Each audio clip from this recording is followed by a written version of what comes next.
Good day, I'm Stephen McHugh, and this is your JIS News for Monday, April 29.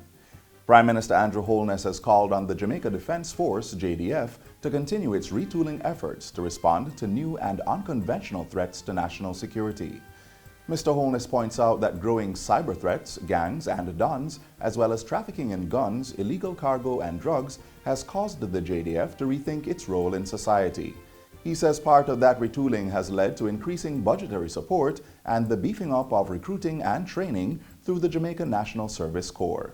And that is what we must now recalibrate our civil defense and national security assets to tackle.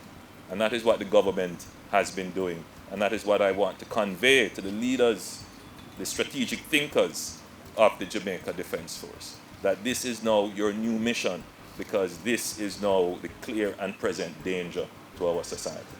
And the government will make the investment to support you in doing this. Prime Minister Holness was speaking at Friday's opening of a section of the integrated Lathbury Barracks accommodation, office and storage facilities at Up Park Camp. The buildings will provide military housing for over 10,000 soldiers. 4 of the 12 buildings have been completed, with 2 currently under construction. The project is a partnership involving the National Housing Trust, the Urban Development Corporation, and the JDF.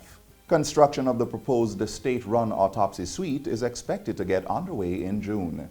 Minister of National Security Dr. Horace Chan says aspects of the project are being finalized with the Kingston and St. Andrew Municipal Corporation for the acquisition of land on Orange Street.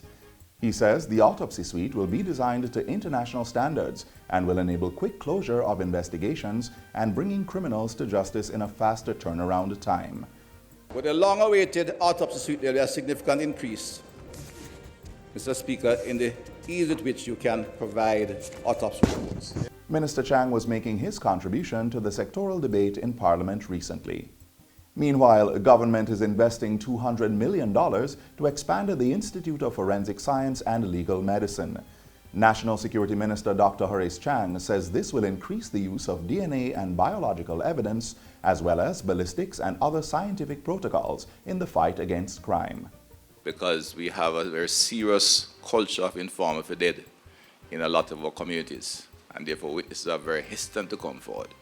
When we have the science to support that, it makes a significant difference, and it certainly will play a major role in dismantling the gangs over the next months and years as we proceed. In addition to that, the work of PICA, for which we are familiar with in terms of everybody wants a passport, but PICA plays a very critical role in terms of monitoring our borders. Dr. Chang was speaking at his post-sectoral debate press briefing.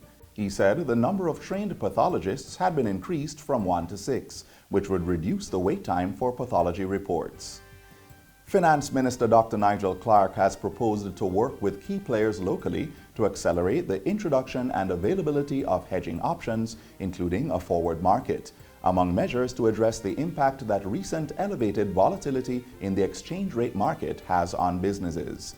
Minister Clarke says he will be working with the Private Sector Organization of Jamaica, PSOJ, and the Jamaica Manufacturers and Exporters Association, JMEA, as well as the financial sector and Bank of Jamaica on these measures.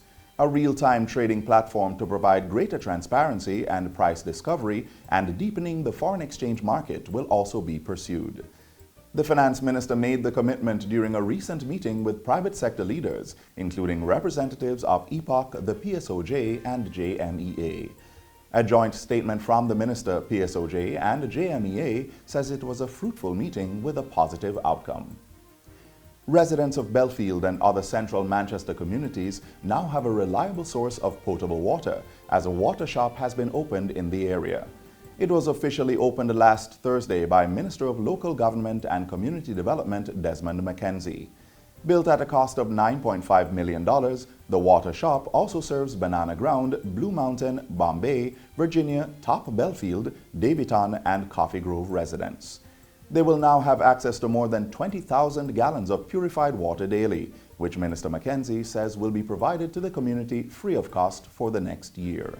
We will probably review it to see how it works, but no residents should be turned away because there is no fee associated with water at this facility right now. No fees whatsoever.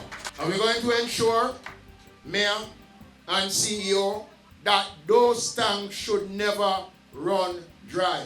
Minister Mackenzie thanked Dylan Dawkins, who leased the land on which the facility was constructed. The lease is initially for 10 years with an option to renew. The local government minister says more water shops will be built to deliver reliable supply to other communities across the island. And finally, Minister of Health Dr. Christopher Tufton says the draft to National Nutrition Policy for Schools has been completed and will be brought to Cabinet shortly for deliberations. Dr. Tufton made the announcement as he addressed the Jamaica Teachers Association's 18th Annual Education Conference in St. James recently.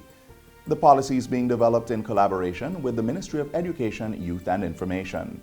It will become a guide for schools in promoting healthy eating and physical activity among students. And that's it for JIS News Today. I'm Stephen McHugh. Thanks for watching.